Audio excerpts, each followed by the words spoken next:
Assalamualaikum warahmatullahi wabarakatuh. Waalaikumsalam warahmatullahi wabarakatuh. Waalaikumsalam warahmatullahi wabarakatuh. Sebelum kita memulai perkuliahan pada sore hari ini, marilah kita berdoa sesuai kepercayaan dan agama masing-masing. Berdoa dimulai.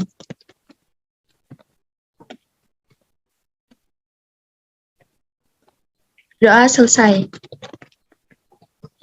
Baik, di sini kami dari kelompok 10 ingin mempresentasikan tentang keberagaman dan komunikasi antar sosial budaya. Nama saya Safia Putri Soliha dengan NIM 218000216 dengan rekan saya. Saya Melani Rofiatul Soliha dengan NIM 218000163. Dan saya Intania Surawiranda Putri dengan NIM 218000069. Untuk materi pertama akan dijelaskan sama Mbak Melani. Untuk waktu dan tempat saya persilahkan. Baik, keberagaman masyarakat Indonesia. Pengertian keberagaman. Keberagaman berasal dari kata ragam yang berarti macam-macam. Keberagaman adalah suatu kondisi dalam masyarakat yang terdapat banyak perbedaan dalam berbagai bidang. Keberagaman menurut para ahli. Menurut Ludwig, keberagaman adalah gabungan antara kekayaan jenis dan pemerataan dalam satu nilai tunggal. Menurut Wirakusuma, keberagaman merupakan ukuran integrasi komunitas biologi dengan menghitung dan mempertimbangkan jumlah populasi yang membentuk dan dengan kelimpahan relatif.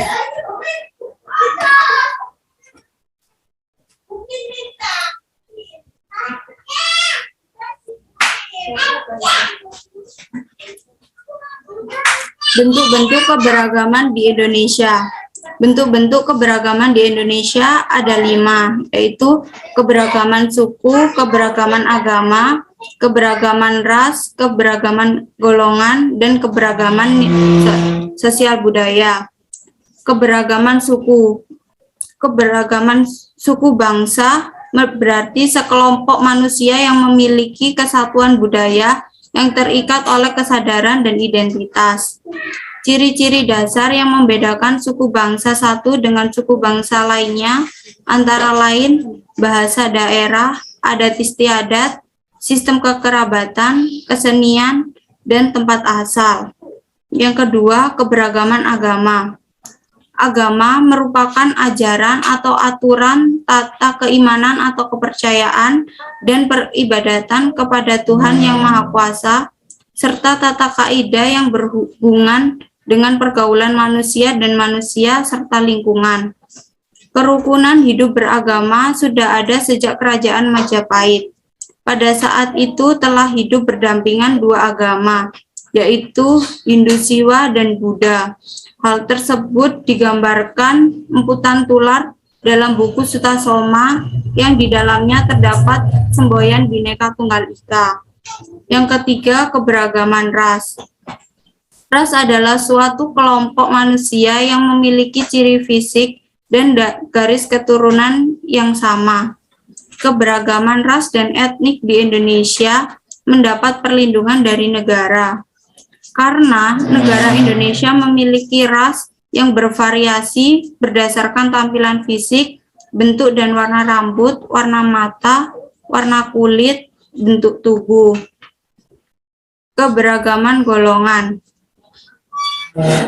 Dalam interaksi masyarakat multikultural akan mudah ditemukan di berbagai macam golongan yang tersusun baik secara hierarkis, strata vertikal maupun secara horizontal.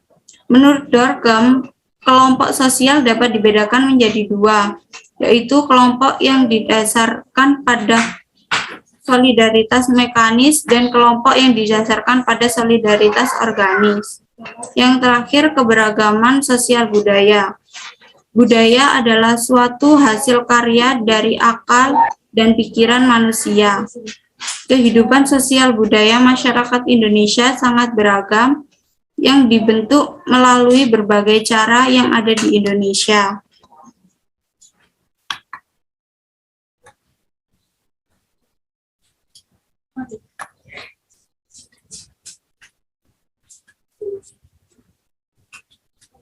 Materi selanjutnya akan disampaikan rekan saya. Baik, selanjutnya adalah faktor penyebab keberagaman di Indonesia. Yang pertama, yaitu ada kondisi alam yang berbeda-beda, di mana kondisi iklim antar wilayah di Indonesia yang berbeda turut mempengaruhi keberagaman suku bangsa.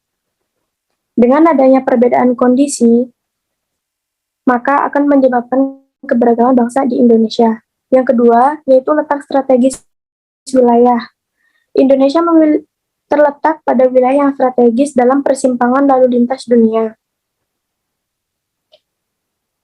Kedatangan warga asing yang berbeda ras, yang menjadikan kemajemukan ras, agama, dan bahasa. Yang ketiga, yaitu kondisi negara kepulauan, di mana masyarakat di Indonesia setiap pulaunya mengembangkan budaya masing-masing, sesuai dengan tingkat kemajuan dan lingkungan. Hal tersebut yang menyebabkan adanya perbedaan suku, bahasa, adat istiadat, dan setiap kepribadian laki-laki dan perempuan. Selanjutnya yaitu pengaruh budaya asing. Pengaruh budaya asing yang berpadu dan membentuk akulturasi dua unsur kebudayaan hingga menciptakan budaya baru dengan ciri khas yang berbeda. Selanjutnya, keadaan transportasi dan komunikasi. Dengan kemajuan transportasi dan komunikasi, seorang bisa berinteraksi dengan masyarakat lain serta dapat mengetahui informasi yang ada di dunia. Selanjutnya yaitu faktor keturunan. Ras adalah salah satu pengelompokan dan penggolongan manusia yang ada di muka bumi berdasarkan ciri-ciri fisik secara umum. Berdasarkan keturunan ras yang memiliki ciri fisik yang berbeda, juga dapat menyebabkan keberagaman bangsa. Yang terakhir yaitu penerima masyarakat terhadap perubahan. Sikap terbuka masyarakat akan kebudayaan yang datang dari negara atau masyarakat lain. Contoh, di perkotaan banyak suku bangsa dan budaya yang hidup dalam wilayah tersebut. Selanjutnya yaitu komunikasi dalam masyarakat majemuk. Yang pertama yaitu pengertian komunikasi. Komunikasi adalah suatu proses penyampaian informasi, baik berupa pesan, ide, maupun gagasan dari suatu pihak kepada pihak lainnya. Oleh karena itu, komunikasi yang terjadi pada masyarakat dapat berupa komunikasi secara langsung, seperti di lingkungan masyarakat atau dalam komunikasi interpersonal dan kelompok. Menurut para ahli, yang pertama, menurut Gode, komunikasi adalah suatu proses yang membuat sesuatu dari yang semula yang dimiliki oleh seorang, monopoli seorang, menjadi dimiliki dua orang atau lebih. Yang kedua, menurut Barelse dan Steiner, komunikasi adalah suatu proses penyampaian informasi, gagasan, emosi, keahlian, dan lain-lain melalui penggunaan simbol-simbol seperti kata-kata, gambar, angka, dan lain-lain. Yang ketiga, yaitu menurut Everett M. Rogers, komunikasi adalah proses di mana suatu ide dialihkan dari sumber kepada suatu penerima atau lebih, dengan maksud untuk merubah tingkah laku mereka. Yang keempat, komunikasi menurut Raymond S. Ross adalah suatu proses menyortir, memilih, dan mengirimkan simbol-simbol sedemikian rupa sehingga membantu pendengar membangkitkan makna dan respon dari pikirannya yang serupa dengan yang dimaksudkan komunikator. Baik, materi selanjutnya akan dilanjutkan oleh Mbak Safia.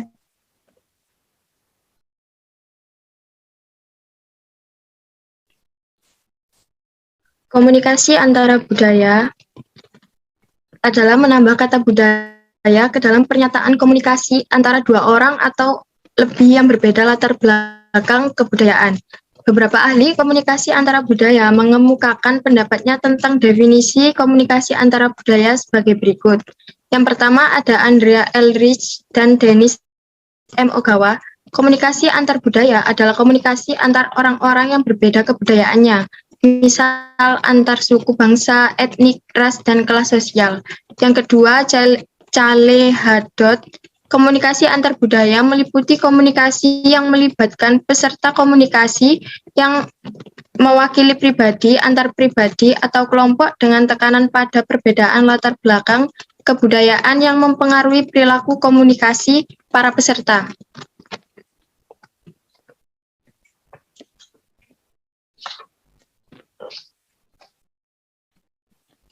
Masyarakat majemuk adalah suatu kondisi di mana masyarakat yang terdiri dari perbedaan yang berjalan apa adanya, sama seperti masyarakat pada umumnya. Masyarakat majemuk juga mempunyai realitas sosial yang di mana masih terdapat konflik. Masyarakat majemuk juga sering disebut sebagai masyarakat pluralistik atau diferensi sosial. Contohnya yaitu masyarakat Indonesia dikategorikan sebagai masyarakat majemuk dengan segala perbedaan dan konflik yang senantiasa menghiasi dinamika kehidupan berbangsa dan bernegara. Untuk yang terakhir, bahasa sebagai alat komunikasi masyarakat majemuk. Bahasa sendiri adalah alat komunikasi masyarakat yang paling efektif untuk menyampaikan gagasan pikiran, maksud, dan tujuan. Di Indonesia sendiri, tiap daerah juga mempunyai bahasa yang berbeda, seperti contohnya bahasa Sunda yang digunakan oleh masyarakat pada Jawa Barat.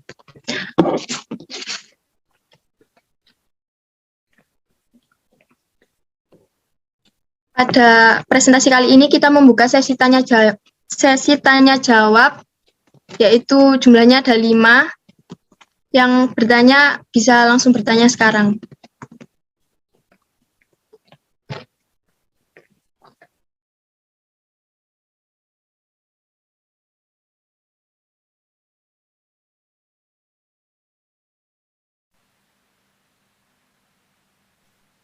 Ya, Mbak Ica.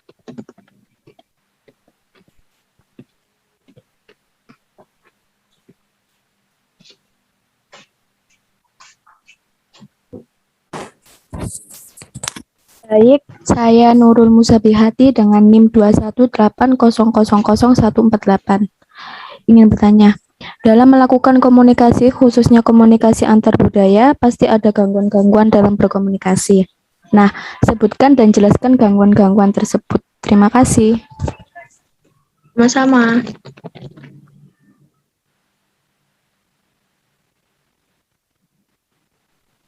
Mbak Silvi, silakan.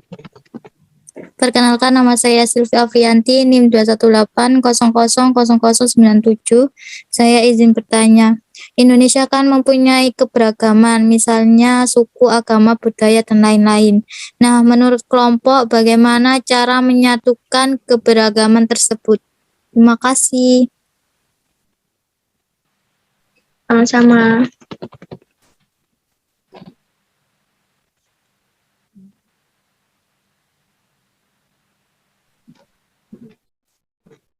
Mbak Yuyun, silakan. Perkenalkan, nama saya Hurotal Ayun, NIM 218000222.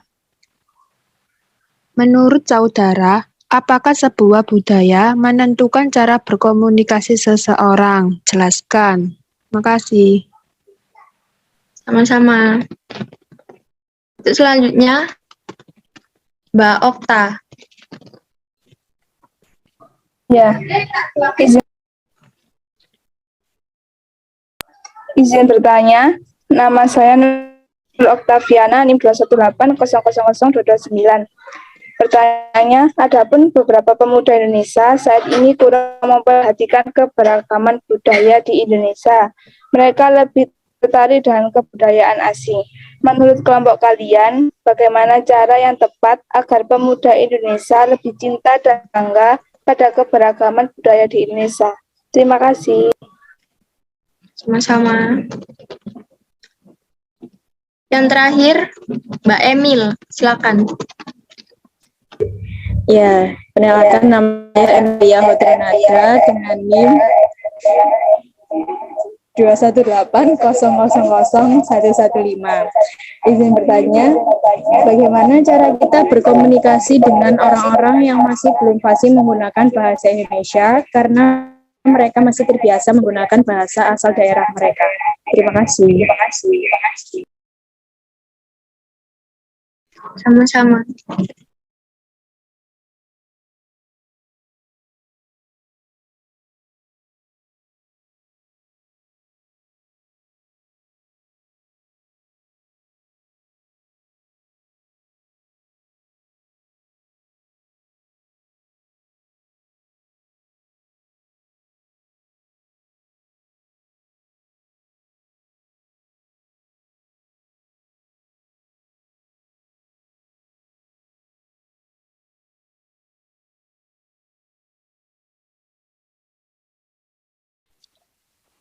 Baik, saya akan menjawab pertanyaan dari Mbak Ica, yaitu gangguan-gangguan dalam berkomunikasi, sebutkan dan jelaskan gangguan-gangguan tersebut. Yang pertama ada gangguan teknis, seperti gangguan pada stasiun radio, jaringan telepon, atau kerusakan pada alat komunikasi tersebut. Yang kedua ada gangguan sematik, yaitu gangguan pada kesalahan penggunaan bahasa yang digunakan, seperti kata-kata yang menggunakan bahasa asing atau bahasa yang berbeda, dan struktur bahasa yang salah. Yang ketiga, ada gangguan psikologis, seperti rasa curiga, situasi berduka, atau gangguan kejiwaan.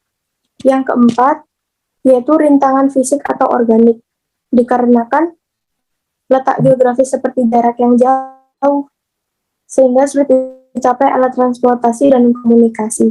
Seperti itu, Mbak Ica. Apakah jawaban saya bisa diterima? Baik, terima kasih. Sama-sama.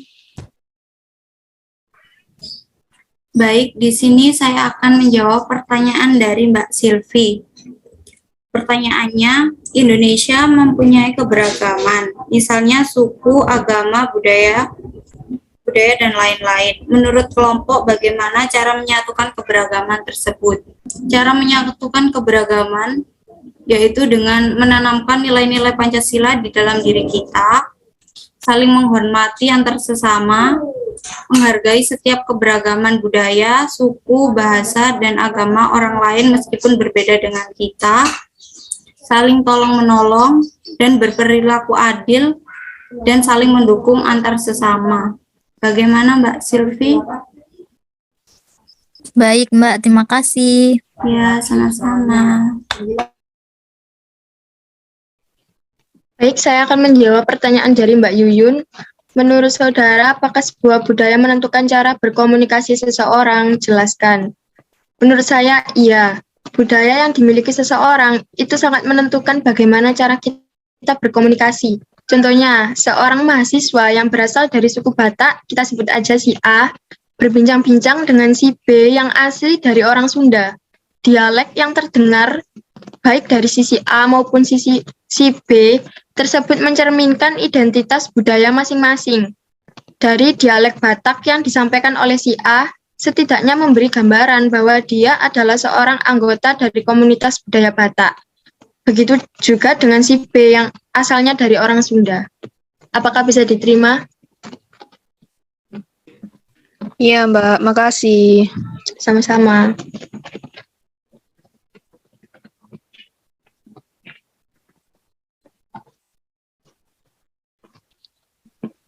Baik, saya akan menjawab pertanyaan dari Mbak Okta.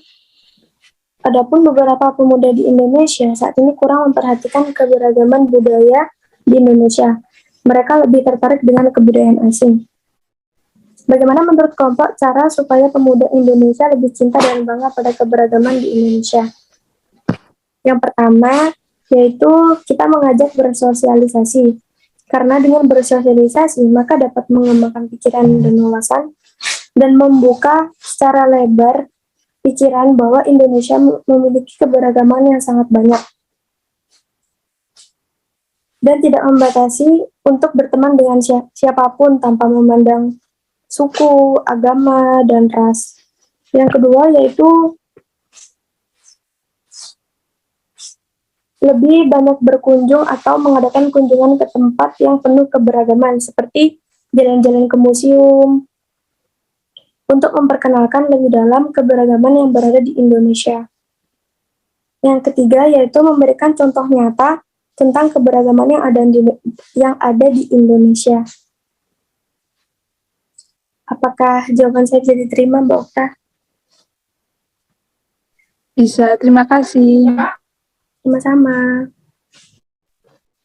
Saya akan menjawab pertanyaan dari Mbak Emil. Bagaimana cara kita berkomunikasi dengan orang-orang yang belum fasih menggunakan bahasa Indonesia? Karena mereka terbiasa menggunakan bahasa asal daerah mereka.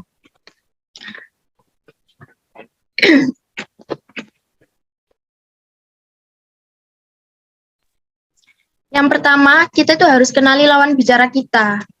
Karena dengan cara kita mengenali lawan bicara kita jadi tahu menentukan kata-kata apa aja yang akan kita keluarkan pada saat kita bicara. Yang kedua, buat pembicaraan ringkas namun efektif.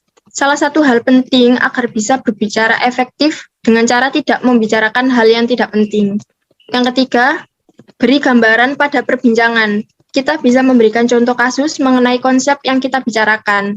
Kita biasa mengibarkan suatu bahasa dengan kejadian lain yang lebih umum dan mudah dimengerti. Apa bisa diterima? Ya, baik. Terima kasih. Sama-sama. Baik, karena udah dijawab semua, saya tutup presentasi pada sore hari ini. Untuk kurang lebihnya kami mohon maaf. Wassalamualaikum warahmatullahi wabarakatuh. Waalaikumsalam warahmatullahi wabarakatuh.